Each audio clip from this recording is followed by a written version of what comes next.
everybody, the build is broken. I messed it up. Original post, don't worry about that. Don't worry about that. It's broken. And thank you so much in the comments for letting me know what wasn't working. The berserk was busted as all hell. Jen, her, hate her here was not up to snuff. But we have fixed it.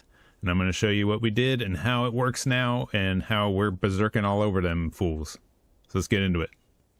Again, thanks everybody in the comments of the last video for your testing and your enjoying of the build. It is great, probably up until about 80 or 90, and then you have to make a little bit of adjustments, but really you could probably go all the way to 100 on the previous build, no big deal, even though Berserk wasn't proccing. Berserk not proccing made me have to adjust some things, so here's what we did.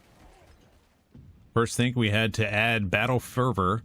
When brawling, skill damages at least one enemy, gain berserking for 3 seconds. So if we max this out, we get 3 full seconds. What I did to get that is I removed Prolific Fury. While berserking, Fury generation is increased. We don't really need our Fury generation increased because our Frenzy is constantly generating Fury. So that is an unneeded set of skills right there. That gives us the 3 to move over to here.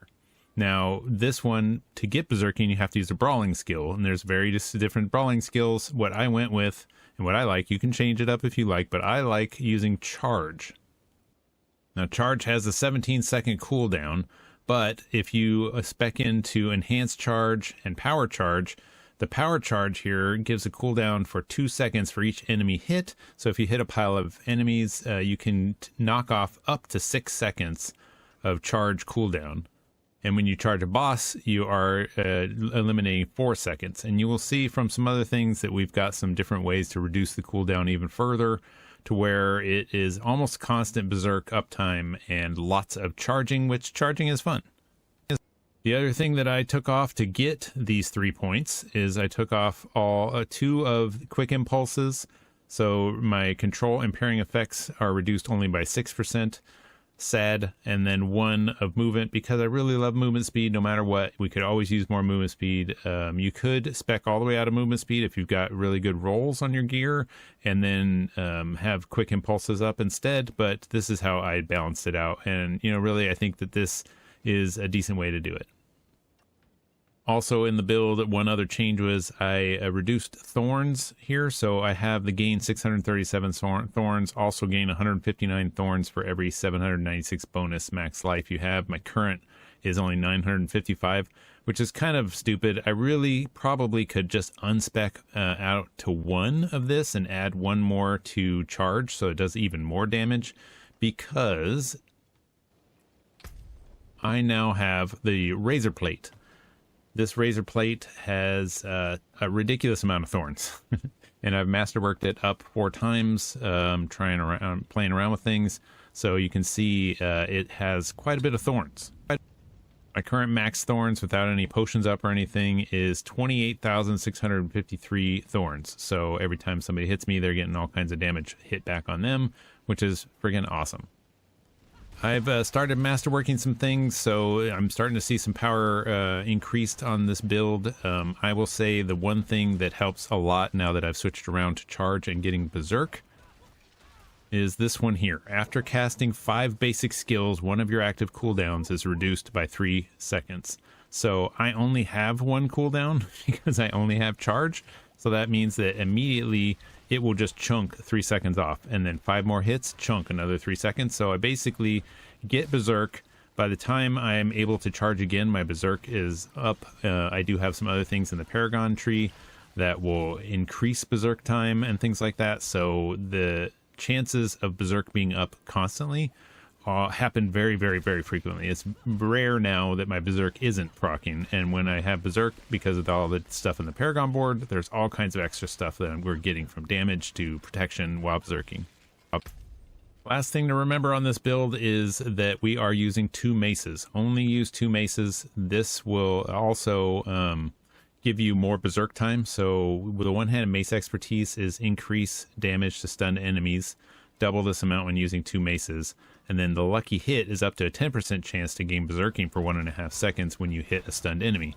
So because we're constantly hitting things and constantly stunning enemies, we're constantly having a 10% chance to gain more berserking for 1.5 seconds. If you're using 2 maces, it's 3 seconds. So like I said, because you're chunking 3 seconds off of your cooldown for charge creates berserk proc.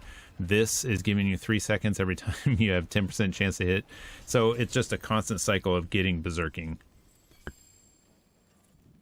The Paragon board is nicer, quite a bit nicer than when I started. There is quite a bit more to it now, and I think it has better benefits for us. You can check all this stuff out. I won't go over into all the detail on all these different nodes. I'll just give you the kind of highlights to it, but you can check it. I moved this build to max roll. So if you are like me and like to mess around with some builds, D4 builds was giving me some incorrect stats, and the Paragon board in particular was kind of wonky and messed up, and I was like, man, this sucks. And a friend of mine said, hey, try max roll, and I didn't realize max roll had the same capabilities, because I usually go there for some of the bigger streamers for Path of Exile, and I thought that that was more for somebody that was an established creator to create their own max roll guide. Well, I created my own max roll guide, and it's up there now. I have a link to it in the description below. So if you want to follow along with what I did here, or you make some adjustments, let me know what you've done and what you've changed. First thing we do in the first Paragon board is that we're grabbing these 2 physical damage, max life, and more max life and a little bit of armor. And then we're throwing in ambidextrous here to get 8% increased damage while wielding a one-handed weapon. We are wielding 2, so we're constantly getting extra damage per magic node within range. Then as we come up through here, we're getting physical damage and strength. You can see our strength is up to 1500, quite a bit of strength. Then we come up and take this node here, which is 20% damage while berserking. We're berserking all the time, plus 15% berserk duration, so there's another 10% damage while berserking if all the requirements met, which they totally are. Then we come up here and grab Blood Rage. Killing a bleeding enemy has a 10% chance to grant berserking for 5 seconds. And we're constantly making enemies bleed. Your damage will increase. So like I said, there's a massive amount of time where we're proccing berserk. This happens quite a bit quite quickly in your build, so as you get into 60, you should be able to hit this and then get that. I would suggest using charge all the way through, though. We come up through here, we have damage reduction from bleeding enemies. We're making enemies bleed all the time, so that's awesome.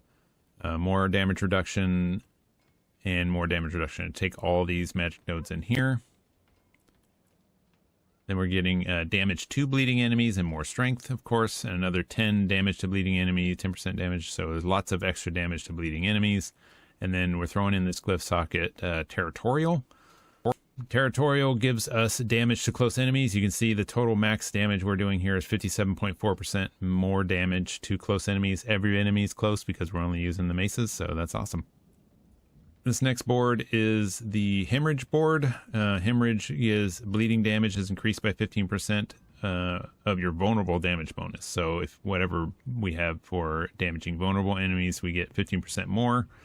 And then you'll see down here we have damage over time, so that increases the bleed damage over time effect, which is giving us extra damage, and then 20% extra physical damage over time and physical damage, plus 10% more physical damage because our requirements are met. So just all kinds of damage increase here.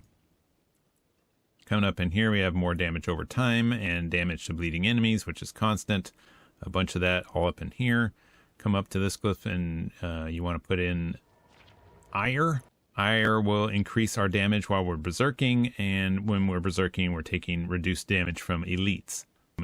Come over here and grab this node here for more damage over time, and a bunch of damage while berserking, all through up here, and this one here as well. Damage reduction from bleeding enemies. All our enemies are usually bleeding, so we also have that, and we have an increased damage while berserking. So all that is real synergistic. The last board, we come up here and we grab Flawless Technique. Flawless Technique will damage enemies with one-handed weapons, increase your critical strike chance. So 1% for 4 seconds, up to 8%. This will stack up to 8% constantly. So we're constantly getting crit strike chances to proc on our one-handed skill casts. On the way up to that one, We're grabbing damage with one-handed weapon and attack speed here. All this attack speed and damage with one-handed weapon is amazing and awesome. Always grab all that. And then come back, circle around here to crit strike and physical damage. You get another 15% crit strike damage if requirements are met. They are met, so make sure and grab that. Come up here and through into this section. We want heavy blows. Crit strike damage with one-handed weapons is 30% crit strike damage and 10 extra strength, and then 15% more crit strike damage if the requirements are met. Come through here, grab this glyph, put in Undaunted. Increased damage while fortified. We're constantly fortified, so we're going to have 77.6 damage while fortified if we grab all these nodes, which is awesome because we're always doing that. You also gain 10% damage reduction the more fortify you have. This one's kind of strange because it's you gain 10% damage reduction the more fortify you have. So it's kind of like, well, what does that mean? What is more? Is this damage on Tuesdays? I don't really know how to calculate that, but any kind of damage reduction is good, especially when you're getting into the pit. And then lastly, we're coming across here and we're grabbing damage reduction from close enemies. All of this to give us a good amount of damage reduction from close enemies. And then this one here, 9% damage from close enemies. All our enemies are close.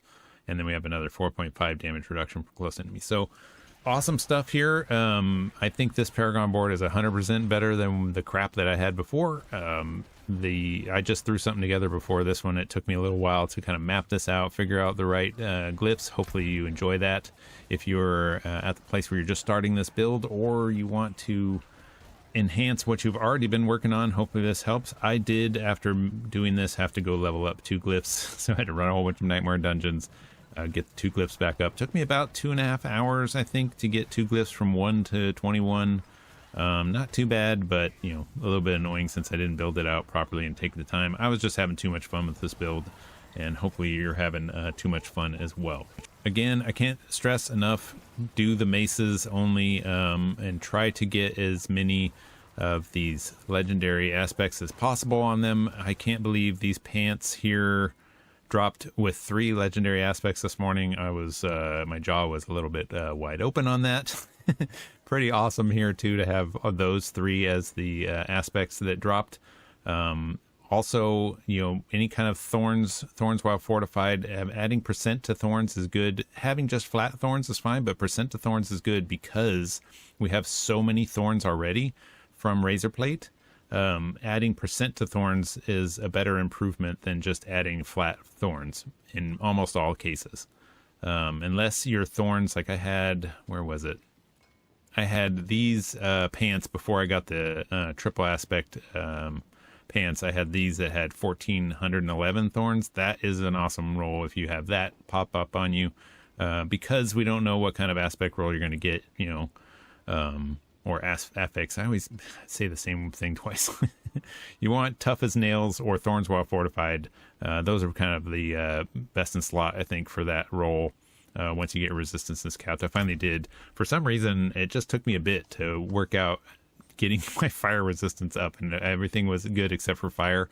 And I will tell you, going into the pit, fire is probably the one you want the most, because those alternate bosses that pop up shoot fire at you more than any of the rest of this stuff.